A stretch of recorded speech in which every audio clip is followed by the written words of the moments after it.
அஸ்ஸலாமு அலைக்கும். இன்றைக்கி நைட்டுக்கு தலைக்கறி. அழகான தலை, நல்ல பெரிய தலை, அழகான தலையாக தான் இருந்துட்டு 6 பேருக்குள்ளே பசியாருமா. 6 பேர் 5 பேருக்கு. ஒரு ஆள் 2 ஆள் திங்காது, 4 பேருக்கு தான். கொலக்கட்டை மாவு ஊர்லேருந்து வந்துக்கிறது. தேங்காய் பூ வாங்க சொல்லிக்கிறேன். கொலக்கட்டை வச்சு தலைக்கறி தாளித்து போட்டேன். இதுக்கு எண்ணெயெலாம் போட்டேன். பட்டை, கிராம்பு, ஏலக்காய், வெங்காயம், தக்காளி எல்லாம் போட்டு தாளித்து ஊற்றி, அதுக்கப்புறம் பாதம், அண்டிப்பருப்பு, கசகசா எல்லாம் தேங்காய் பாலெல்லாம் ஊற்றி, வீட்டு மசாலா தேவையான அளவு உப்பு போட்டு தாளித்து ஊற்றிக்கிறேன். கடைசியாக இறக்குற டைமில் கத்திரிக்காய் ஒரு மூளை அதில் உள்ளது, அதை போட்டு இறக்கணும். நல்லா வைக்கும் எடுத்தீங்க.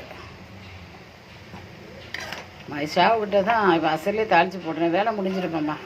இன்றைக்கெலாம் வேலை இருந்தால் டக்கு டக்குன்னு எத்தோடையே முடிச்சு வச்சிடணும். இதுக்கு தேங்காய் போகிற மாவு வைக்கிற கொலக்கட்டை வச்சுக்க வேண்டியதான். திங்காத ஆட்களுக்கு வேறு பசியார்.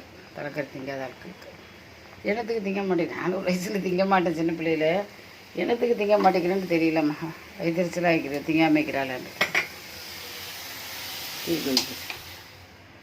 சரி, பார்த்துட்டு லைக் பண்ணுங்கள், ஷேர் பண்ணுங்கள், சப்ஸ்கிரைப் பண்ணுங்கள்.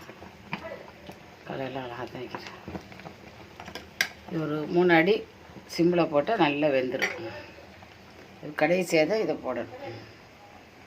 இது குட்டிக்கிற சாமான்லாம் சொல்லிவிட்டேன். ஒரு குத்து கருவேப்பிலையில் 2 பச்சை மிளகா, 2 வெங்காயம், ஒரு பல்லாரி வெங்காயம் வெட்டி போட்டேன்.